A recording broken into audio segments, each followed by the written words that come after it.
I still remember the first time I heard the story of King Ewu, the feared ruler of our ancestors. My grandmother told it on a moonlit night, her voice low and filled with mystery, as if the king himself might hear her from the spirit world. King Ewu was not just any king, he was a man whose power seemed limitless. They said he could command thunder to strike wherever he wished. No one dared to disobey him, not even his own council of elders. His voice alone sent chills through the hearts of his people, and his eyes, were like burning coals. People said he could see into a man's soul and strip away his courage with a single glance. But for all his power, King Ewu was cruel. He taxed the people heavily, taking their best harvest and leaving them with scraps. He took young men for his army and young women to serve in his palace. His word was law, and his punishments were swift and merciless. One day, the king made a proclamation that sent a wave of fear through the land. He declared that any village that failed to pay its tribute on time would be burned to the ground. The people trembled, for the king's soldiers were known for their ruthlessness. But as fate would have it, there was one thing King Ewu feared. It was not an army or a rival king. It was a prophecy that had been whispered for years: a virgin will bring down the king's throne and make him powerless. The king laughed at the prophecy whenever it was mentioned. "Who can touch me?" he would bellow. "I am Ewu, the storm that shakes the earth." But deep inside, the prophecy haunted him.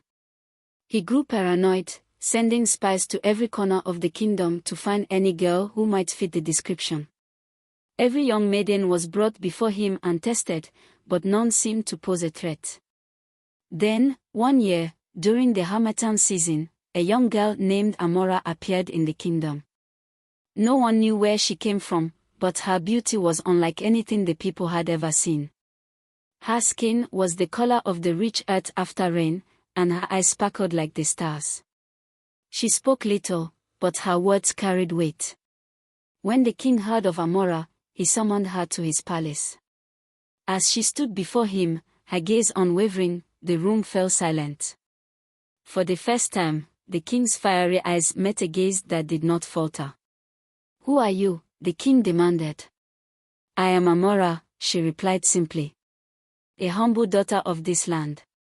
The king laughed, but there was unease in his voice. "Do you know who I am?" "I am Ewu, the unshakable.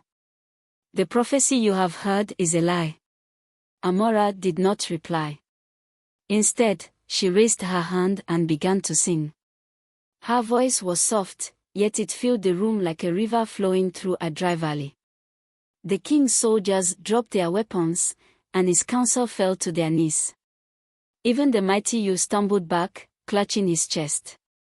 Her song spoke of truth, justice, and the suffering of the people.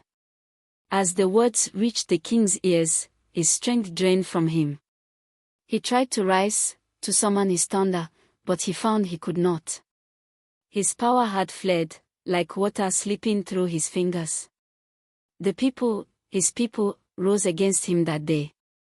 They tied him in chains and banished him from the kingdom, leaving him to wander the wilderness. As for Amara, she disappeared as mysteriously as she had come.